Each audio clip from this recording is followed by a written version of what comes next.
દોસ્તો હવે આપણે જે આજે જે ગોંડલની અંદર જે 15 રૂપિયામાં પાઉંભાજી, 15 રૂપિયાની ભાજી અને 5 રૂપિયાના પાઉં, જે 20 રૂપિયામાં તમને પાઉંભાજી ખવડાવે છે, મને નથી લાગતું કે ગોંડલની અંદર કોઈ આવી રીતના 20 રૂપિયામાં પાઉંભાજી ખવડાવતા હોય. અને ગુજરાતમાં કદાચ બહુ ઓછી જગ્યાએ આવી રીતના હોય છે. અને આજે આપણે જગ્યાનું જો તમે જો પાછળ જગ્યા જ નથી, એટલે સ્પેશિયલ ભાઈને રિક્વેસ્ટ કરી દુકાનવાળાને કે મેં કીધું અમે થોડી વાર અહીં ઘડી ખાઈએ તો વાંધો નહીં. તો આપણા જે મિત્રો આપણને લઈ આવ્યા છે, તમે જોઈને જ ખબર પડી જશે કે ફૂડી કેવા છે. શું કેવું છે તમારું? તમારું હજુ પાછું નામ કહી દો તમારું. મારું નામ છે જયદીપભાઈ. જયદીપભાઈ, તમારું? સહદીપભાઈ જાડેજા. હવે આ પાઉંભાજી વિશે તમારું શું કેવું છે? ગોંડલમાં અત્યારે સારામાં સારી પાઉંભાજી જે 20 રૂપિયાની આખી પ્લેટ છે અને બધી રીતે સારી ટેસ્ટમાં ને પાઉં અને બધી રીતે બધીની વસ્તુ બધી એકદમ હાઇજેનિક અને ફ્રેશ હોય છે. વાહ. અને ખાવાની મજા આવે છે. નકર ક્યાં 15 રૂપિયામાં પાઉંભાજી ક્યાં મળે જ નહીં આવે. આ ખરેખર ના, એવું 15 રૂપિયાની પાઉંભાજી ને એવું નહીં કે ખાલી ગરીબ માણસો ખાવા આવે, ગાડી લઈને બધા પૈસાવાળા દ્વારા બધા બધી રીતે માણસો ટેસ્ટ જ એનો એવો છે કે બધી રીતે મજા આવે એવું. મજા આવે. અને એકદમ વ્યાજબી ભાવ. બરોબર. તો ખાસ તો તમે તો અહીંથી જ લઈ જાવ છો ને? હા, અમે અહીંથી જ લઈ જઈએ છીએ. તો વાંધો નહીં. મેં કીધું તમે લઈ જાવ છો કે નથી લઈ જતા પેલા? અમે અહીંથી જ લઈ જઈએ છીએ. એવું છે તો હવે આપણે હાલો હવે તમે પણ ટેસ્ટ કરો. હા, કરી લઈએ. પહેલાં તો હું છે ને એક પાઉં એમના નાના છે પાઉં, પણ દરેક જગ્યાએ તમે જાશો ને તો બ્રેડ આખી ચેન્જીસ થઈ જશે. અને ભાજી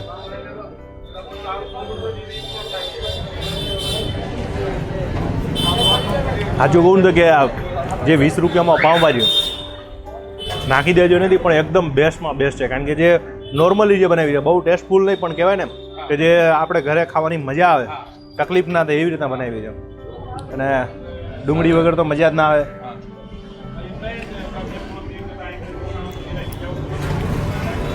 આપણે મીડિયમ કરાવી છે.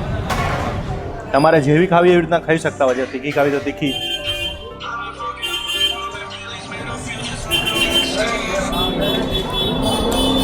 તમે ખાઓ. વિજયભાઈ તમે તો આજે શ્રાવણ મહિનો. મહાદેવ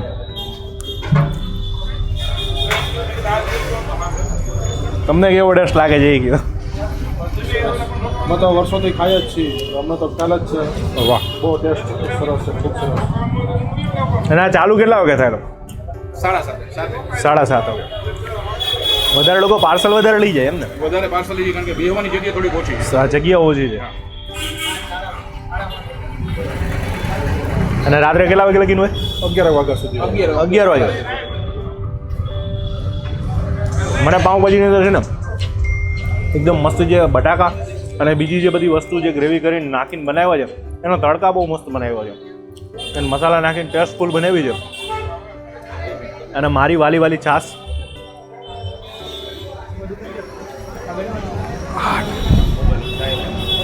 નગર ખરેખર તો યાર 10 રૂપિયાની છાશ આવે એ પ્રમાણે આપણાને પાઉંભાજી 20 રૂપિયામાં ખવડાવે છે. કોણ ખવડાવે? આવા વિડીયો તો તમે શેર કરી જ નાખજો. કારણ કે અમે આવી રીતના હિંમત કરીને આવી રીતના વિડીયો બનાવી ને, તો તમારે પણ હિંમત કરીને શેર તો કરવા જોઈએ, જેથી કરીને અત્યારે જે બધા 150 રૂપિયા પાઉંભાજીના લે છે, 150 રૂપિયા અને 200 રૂપિયા ખાલી પાઉંભાજીના લે. આવો ટેસ્ટ તો નહીં. અને આવો ટેસ્ટ તો નહીં જ પાછો. ખાલી 25 રૂપિયા 2 પાઉંના લે. બોલો, આ 20 રૂપિયામાં કમ્પ્લીટ પ્લેટ આપે. મારે કેવું નહીં પડે કે કોની પાઉંભાજી કહું છું. તમે બધાને ખબર છે કે બધી જગ્યાએ જે ફેમસ થઈ ગયા છે ને, 150 રૂપિયા અને 200 રૂપિયા પાઉંભાજીના લે છે. કેવી રીતના લેતા હશે? ઠીક છે, ટેસ્ટ આપતા હશે, બટર ને બધું નાખતા હશે, પણ રિયલમાં કહું ને, ઓરિજિનલ પાઉંભાજી ખાવી હોય ને તો જે તેલની અંદર અને જે તડકા બનાવીને જે બનાવી હોય ને એના જેવી તો મજા જ ના આવે. શું કેવું છે દર્શક મિત્રો? તમારું શું કેવું છે?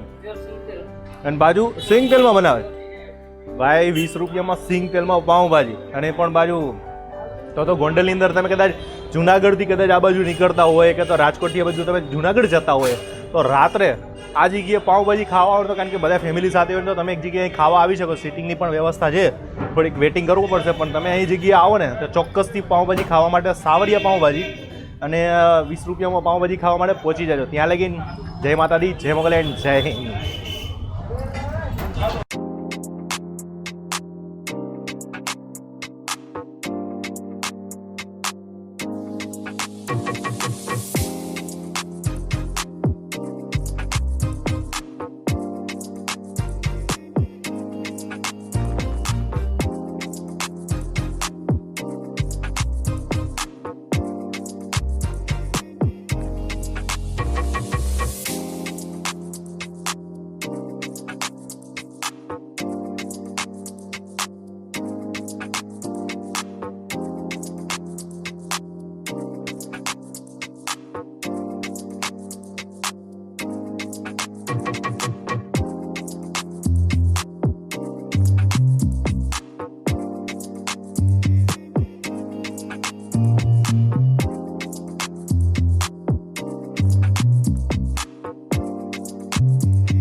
પણ બાકી એક આ પરોઠા એન્ડ રોટલી ને રોટલા નથી. એક પહેલી જ એક આવી જે હોટલ છે કે જેની અંદર આ વસ્તુ ઓનલી ફોર પોતાની જે ભાખરી, જે આપણે ભાખરી ટાઈપ જે પરોઠા કહેવામાં આવે, પણ એક અલગ રીતના લઈ ગયા છે. અને બીજી એક બહુ મોટી વાત કહી દઉં કે અહીંયા ધીરુભાઈ અંબાણી અહીં આગળ પોતે અહીંયા જમી ગયા છે.